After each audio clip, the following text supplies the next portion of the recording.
Você sabia que Jesus advertiu mais sobre o pecado da cobiça e da ganância mais do que outra coisa?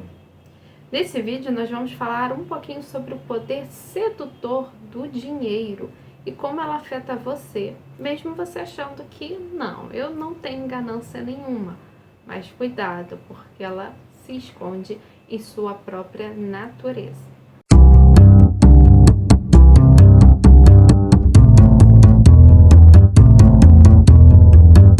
Olá, seja muito bem-vindo e muito bem-vinda a mais um vídeo aqui do canal Escrita Real. E é muito bom ter você aqui com a gente. Se você caiu de paraquedas aí, continue assistindo esse vídeo. Com certeza esse tema ou o título, enfim, alguma coisa despertou em você. Então eu aconselho, eu te incentivo a continuar assistindo esse vídeo e aos outros vídeos também, que nós estamos dedicando essa série Deuses Falsos ao livro, né, que leva a esse mesmo título, Deuses Falsos, de Timothy Keller. Então foi um livro que eu e Evelyn lemos e que muito falou conosco, muito nos abençoou, e nós estamos dedicando aqui no canal a esse livro. Infelizmente Tim Keller, né, já partiu, graças a Deus está com o Senhor, e ele tanto nos abençoa, né, esse homem de Deus, né, foi um homem muito usado por Deus. E esse livro especificamente fala sobre a idolatria. Então fala sobre dinheiro, sexo, poder. Nos vídeos anteriores, né, nós começamos a falar sobre isso. Eu falei sobre a busca da felicidade. Então aquilo que todos nós queremos, desejamos ter. E, bom, vou falar sobre o dinheiro, que a questão financeira acho que pega para muitas pessoas, se não para todo mundo. Mas antes de falar, gostaria de pedir para que você curta, comente também se fez sentido para você ou não. Não deixe de se inscrever no canal se você não é inscrito e também de compartilhar para quem precisa ouvir. Então vamos lá. Dinheiro é um assunto um pouco delicado, que mexe, e a gente sabe que ao longo da história, né, assim, desde que o mundo é mundo, o dinheiro sempre existiu, né, enfim, pessoas, a gente sabe como as vidas são afetadas, pessoas infelizmente morrem aí por causa de dinheiro, enfim, a vida da pessoa muda, a gente sabe de todas essas histórias. Mas o dinheiro para o cristão, ele deve ser, ter um relacionamento, né? O cristão deve ter um relacionamento com o dinheiro diferente do que os outros, né? Os ímpios, os gentios, né? Aqueles que não têm o Senhor Jesus como Senhor e Salvador. Então vamos lá, a ganância, vamos falar desse pecado, essa idolatria ao Deus Mamon, né? A ganância é difícil de ver em nós mesmos, porque o Deus do dinheiro esconde a sua verdadeira natureza. Ela se mascara, né? Então a ganância se mascara quando nos comparamos com aqueles que têm mais, né, socialmente, né, questão socioeconômica maior do que o nosso, em nosso círculo. Então nós damos a devida importância do poder que a ganância faz, nós não damos, né? E Jesus alertou mais sobre o perigo dela, da ganância, do que o perigo do sexo, por exemplo, né? Em outras questões. Então, a cobiça não é apenas amor ao dinheiro, mas a ansiedade excessiva gerada em torno dela. Interessante que Jesus, ele vai falar na sua palavra, né? Não se preocupem com o que é vez de vestir, de beber, ou vestir, ou comer. Não sois vós, né? Não são vocês mais valiosos do que os pardais, né? Olhai o lírio do campo. Então, aqui Jesus já falava dessa ansiedade em torno do dinheiro, daquilo que vai me faltar. E Jesus fala, não, o Senhor Deus, Ele provê, Ele é um Deus que, se Ele prover, se Ele dá comida, roupa, enfim, aos lírios do campo, aos pardais, os passarinhos tão pequenininhos. Então, quanto mais vós, né, que são criação do Senhor, né, vocês ali são a coroa da criação, muito mais o Senhor ali vai abençoar. E também, mas vamos lá, senão vou aqui pular. O Tim Keller, ele vai usar o exemplo, né, vai ilustrar esse exemplo de idolatria, né, da cobiça, da ganância, com a vida de Zaqueu. Né? Zaqueu, que a gente conhece, era um homem, era um publicano, cobrador de impostos, e além dele ser o cobrador de impostos, ele era o chefe. Ele, um homem judeu, trabalhava para Roma, e ali ele cobrava do seu próprio povo ali os impostos para Roma, e Roma dava liberdade para que eles cobrassem ali as taxas, fizessem lá os juros deles, e eles poderiam extorquir o povo assim, né, na cobrança de impostos. Então Zaqueu era capaz, ele foi capaz de trair o seu próprio povo por causa da ganância. Por isso que os fariseus tinham raiva dos publicanos, porque eles consideravam como traidores. Como eles poderiam ali trabalhar para um povo que o escravizava, que o dominava, e assim, virar as costas para o próprio sangue, né, para o próprio povo judeu. Porém, Zaqueu, ele teve curiosidade de alguma forma ali, alguma coisa chamou a atenção de Zaqueu sobre Jesus, contanto que quando Jesus estava passando, ele subiu numa árvore, porque a Bíblia vai dizer que ele era um homem de pequena estatura, ele é baixo, então ele não enxergava nada na multidão, então ele subiu numa árvore para ver Jesus passar. E com isso, Jesus, que já sabia, viu Zaqueu em cima da árvore e ele fala assim: Zaqueu, desce depressa, porque convém hoje eu pousar na sua repousar em sua casa. Então, olha que interessante, né? Então, antes mesmo de de Zaqueu ir ao encontro de Jesus, Jesus já sabia, Jesus foi ao encontro de Zaqueu. Então, impactado pela conclusão, né? Zaqueu vai fazer uma das declarações mais surpreendentes. Um homem que era rico, que extorquia o seu próprio povo, ele vai, né, declarar, eu não deixei aqui aberto não, mas ele vai fazer essa declaração, né, se eu enganei alguém, defraudei alguém, eu vou restituir em dobro, enfim, é que eu não lembro, gente, gravando o vídeo agora eu não lembro. Então, Zaqueu, impactado pela graça, ele faz duas promessas notáveis. Concluindo, e é o que Timothy Keller vai falar, ele disse que doaria, né, 50% dos seus bens aos pobres, excedendo muito em dízimo da lei mosaica, e ele restituiria 4 vezes a quantidade que havia defraudado, excedendo a restituição legal dos 20%. Então, olha que interessante. Então, muito mais Zaqueu ali, depois do encontro com Jesus, a sua vida foi transformada. Ele simplesmente, olha, abriu mão daquilo, dos seus bens, né? Abriu mão daquilo que realmente estava controlando a sua vida. A vida de Zaqueu girava em torno do dinheiro, e a gente sabe que quanto mais a gente tem dinheiro, mais a gente quer ter. A gente vê ali pessoas que, tomadas pela ganância, não se contentam com aquilo que elas têm. Elas sempre querem mais, mais e mais e mais.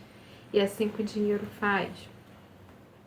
Por quê? Porque Jesus, né? Então Zaqueu fez essas declarações porque Jesus se tornou a sua maior riqueza, o seu salvador, e não os bens materiais. É muito lindo. Se eu fosse você, se você não conhece a história de Zaqueu, pesquisa, né? Leia, que é muito legal. Então, o dinheiro sendo um ídolo. E Tim Keller vai falar uma coisa muito interessante. O dinheiro, ele é um ídolo, um deus, um falso deus, superficial. E ele é usado para satisfazer os ídolos mais profundos do ser humano. Então, o que seriam os ídolos mais profundos? É justamente o poder, a aprovação, o conforto e o controle.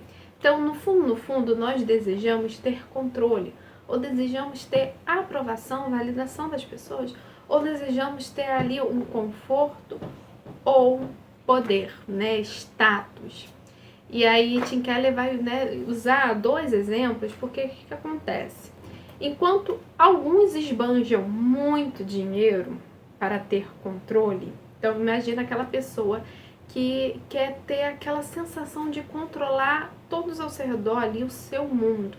Então elas têm mais dinheiro e elas esbanjam, elas gastam para mostrar que elas estão no controle.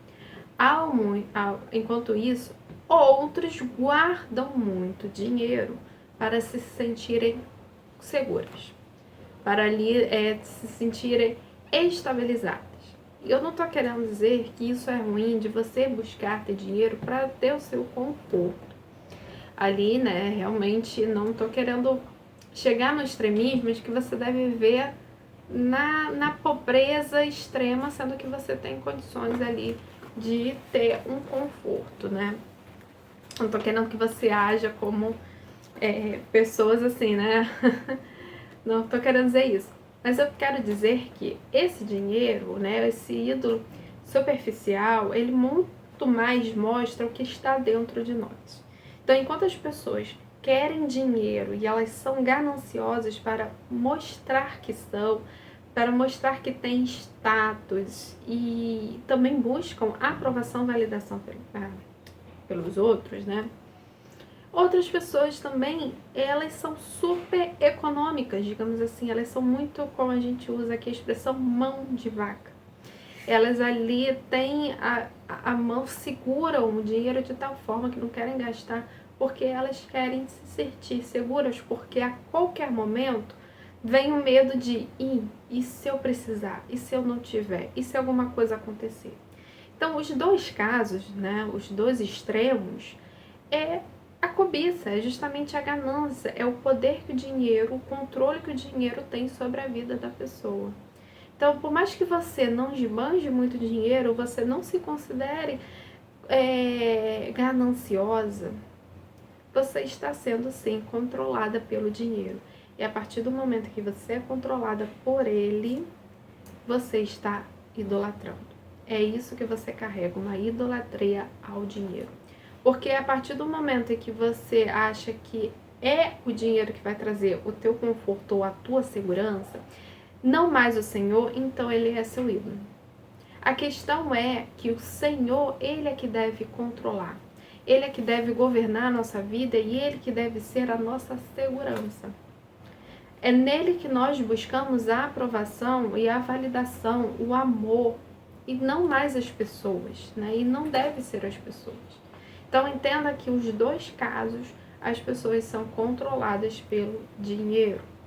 Então, o dinheiro, a idolatria ao dinheiro, escraviza e deforma a vida da pessoa.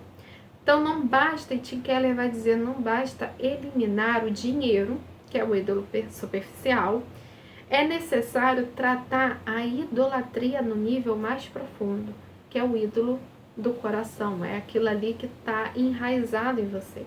Então, o que será que, o que te move para ter dinheiro, ou para gastar muito dinheiro, ou para simplesmente guardar o dinheiro e não usar, enquanto você poderia estar usando, achando que a qualquer momento ele pode faltar. Isso é um indicativo de que você não está confiando no Senhor e na provisão dele. Por isso que Jesus vai dizer, né?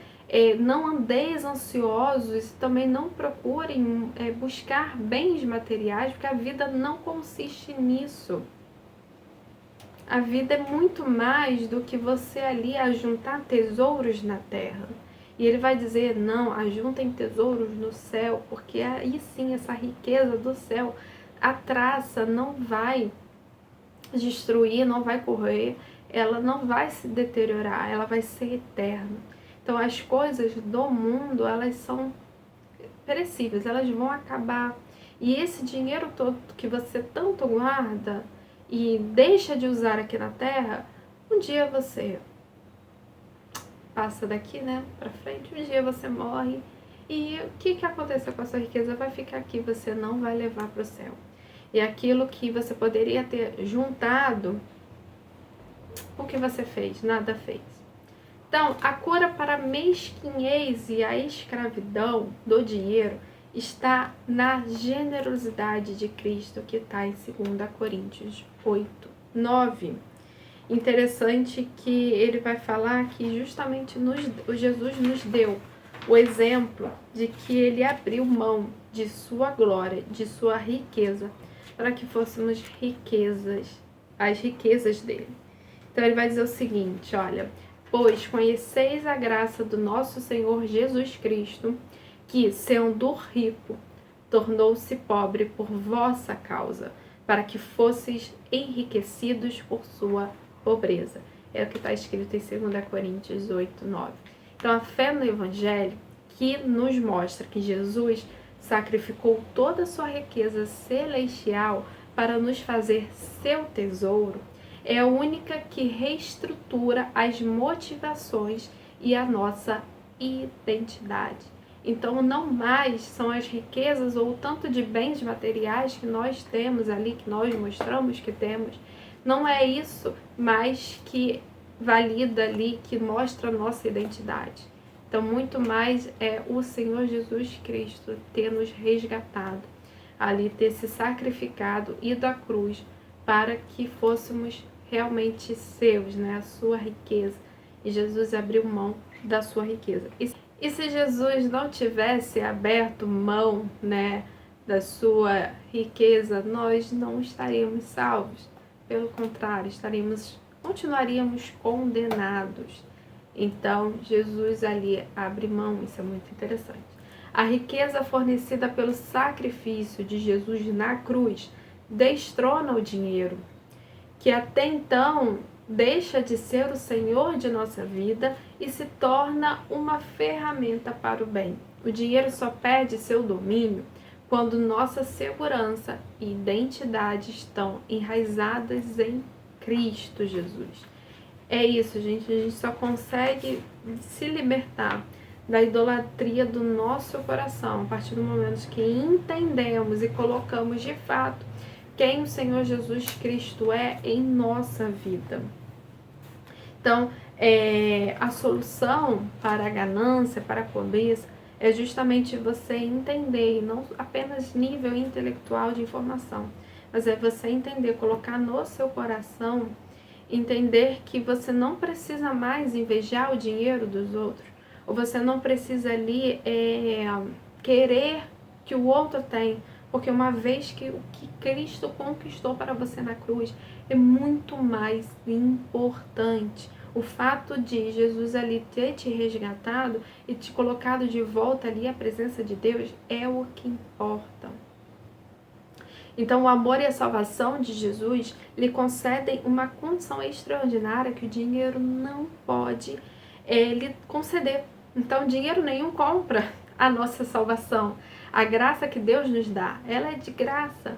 Claro que custou o sangue de Cristo.